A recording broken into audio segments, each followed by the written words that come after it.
SSC 26 ছোট ভাই ও বোনেরা, কালকে তোমাদের এসএসসি পরীক্ষা। সো আমি তোমাদেরকে আজকে খুব একটি ইনফরমেশন তথ্য দিচ্ছি।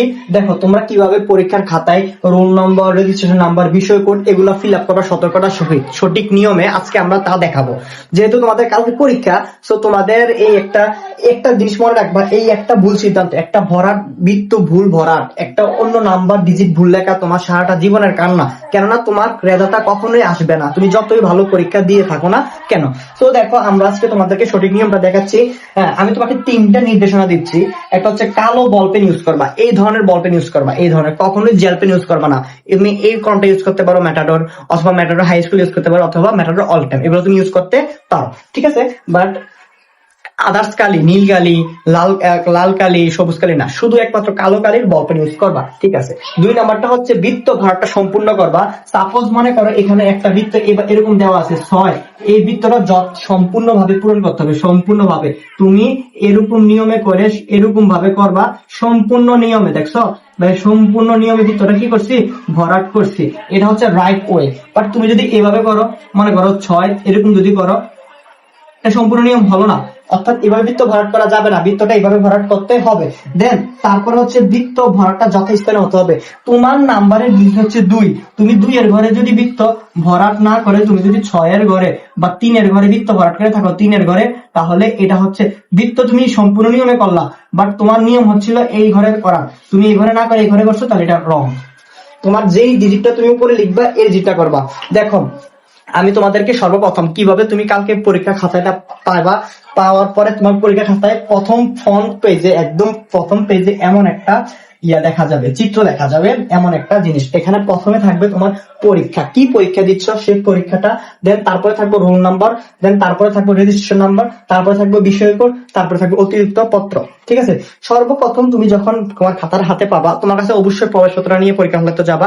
প্রবেশপত্রটা দেখে এট ফার্স্ট স্কেল করবা না, ঠান্ডা মাথায় কারোর সাথে কথা না বলে সর্বপ্রথম তুমি তোমার পরীক্ষা, কালকে কি পরীক্ষা দিচ্ছ তুমি এসএসসি পরীক্ষা, সর্বপ্রথম তুমি আল্লাহর নাম করে এই বল পেন, এই বল পেনটা নিবা, নিয়ে তুমি এই এসএসসি অপশনটা এভাবে বৃত্ত ভরাট করে দিবা, সম্পূর্ণ বৃত্ত ভরাট করে দিবা এসএসসি অপশনটা, ঠিক আছে।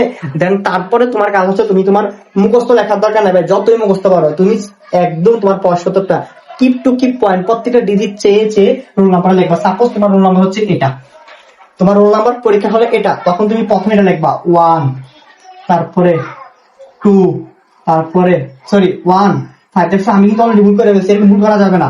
1, তারপরে 5, তারপরে হচ্ছে 2, তারপরে 5, তারপরে 8 0। এটা হচ্ছে তোমার কি রোল নাম্বার, এটা তুমি সুন্দরভাবে লিখবা। দেন তারপর তোমার রেজিস্ট্রেশন নাম্বার লিখবা 18 11 82 83। দেখো 18 11 82 83, দেন তারপর হচ্ছে 21, এটা লিখবা সম্পূর্ণভাবে লিখে ফেলবা। তারপরে বিষয় কোড, যেমন কাউকে হচ্ছে বাংলা হচ্ছে 101 নাম্বার কোড, তখন তুমি লিখবা 101 নাম্বার কোড, এগুলো লিখবা। বাট এই ঘরটা খালি থাকবে তোমার, এই ঘরটা তোমার খালি থাকবে। এই ঘরটা তুমি পরীক্ষার পরে কয়টা তুমি এক্সট্রা পেজ নিয়েছো, কয়টা অতিরিক্ত পেপার নিয়েছো, ওইটার উপর ডিপেন্ড করে লিখবা। যদি না নিয়ে থাকো তাহলে শূন্য ফিল আপ করে দিবা, যদি নিয়ে থাকো তাহলে একটা, আমি এটা বলতেছি, এটাও একটা পরে বলতেছি। দেন তারপর এই কাজটা করার পর তুমি এই দেখো এখানে 1 লেখছো, 1 একটা এরকম ছোট দিয়ে দেবা 2 তে, এই দেখো 5 এর ঘরে একটা ছোট দিয়ে দেবা, দেন তুমি 2 এর ঘরে একটা ছোট দিয়ে দেবা, দেন তুমি 5 এর ঘরে একটা ছোট দিয়ে দেবা, দেন 8 এর ঘরে দিয়ে দেবা, দেন 0 ঘরে একটা দিবা। এভাবে তুমি প্রত্যেকটা ঘর আগে এই 3টা ঘর ফিল আপ করে দেবা।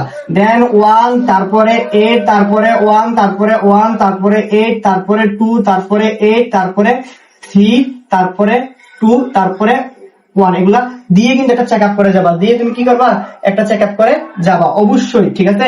দেন তারপরে এই দেখো 101 এর ঘরে এই 1, তারপরে এই 0, এই 1, এই ঘরটা তুমি ফিল আপ করবা। এভাবে সর্বপ্রথম তোমার কাজ হচ্ছে নামগুলা লিখে এইভাবে ফিল আপ করা। দেন তারপরে বৃত্তটা সম্পূর্ণ ভরাট করবা, এভাবে না, এভাবে সম্পূর্ণ ভরাট করার ওইটা আমি তোমাকে বলে দিচ্ছি। যেমন এই 1 এর ঘরটা তুমি এই পুরোটা আগে বৃত্তটা চাপ দিয়ে একটা বর্ডার দিবা, ঠিক আছে, বর্ডার দিয়ে তারপরে এরকম করে দিবা। এটা হচ্ছে তোমার ডাইরেক্ট, দেখো এক ছোট খালি নেই, ঠিক আছে। তো এভাবে তুমি 5 এর ঘরও করবা।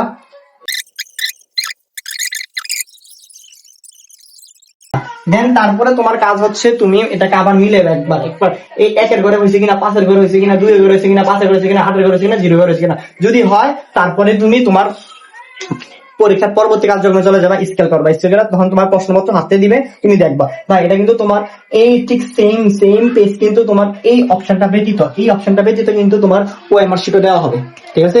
তো তুমি সেম সলভ করবা। বাট যখন তোমার পরীক্ষা শেষ হবে, যখন তোমার কি হবে, পরীক্ষা শেষ হবে, তখন তুমি দেখবা কয়টা একটা শিট নিছো। তুমি মনে করো সাপোজ একটা নিছো, যদি একটা নাও এদিকে 0-1 লিখবা, তাহলে এরপরে পরীক্ষা শেষে 0-1 এই 0 ঘরটা ফিল আপ করবা, দেন 1 এর ঘরটা ফিল আপ করবা। যদি তুমি নাও নিয়ে থাকো তাও এখানে 0 লিখে 0 ফিল আপ করে দিবা, মাস্ট।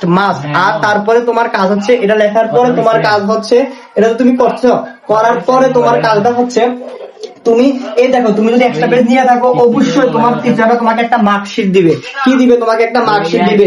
ওই মার্কশিটটা তুমি আছে না, ওই মার্কশিটটার ভিতরে তুমি কয়টা উত্তরপত্র নিছো, এই উত্তরপত্রটা তুমি একটু লিখে দিবা। যদি না লিখে দাও, তোমার যদি খাতাটা যদি কোনো কারণে অনেকগুলো বাদে যাবে, তো যদি এই খাতার বাদে যদি তুমি যদি এটাকে হারাইয়ে ফেলো, যদি সাপোজ এই খাতার বাসটা তোমার হারাই ফেলে, হইতেই পারে অনেকগুলো খাতা একসাথে যাইবো, মোস্তামুস্তি খাইয়া তোমার পিছনে হারিয়ে যেতে পারে।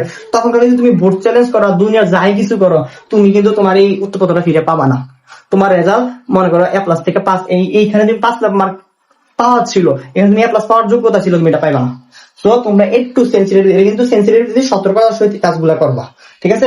যদি টিচারের নাও থাকে বা তোমার সিরিয়ালে দিয়ে গেছে, তুমি লেখার ধান্দায় ছিলা, তুমি এই পেজটা পূরণ করো নাই, তাই মাস্ট তুমি এই পেজটা পূরণ করে তোমার তারিখটা স্বাক্ষরটা দিয়ে দিবা, মাস্ট, ঠিক আছে।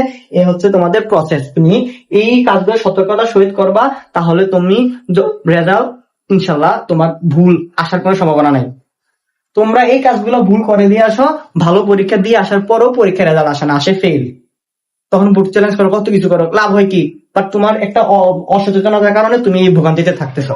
তো সবাই কালকে ভালোভাবে মাথা ঠান্ডা করে, কালকে না প্রত্যেকটা পরীক্ষাতে এই সতর্কতার অবলম্বন করে তুমি তোমার কাজটি সম্পূর্ণ করবা, ঠিক আছে। আসসালামু আলাইকুম ওয়া রাহমাতুল্লাহি ওয়া বারাকাতুহু।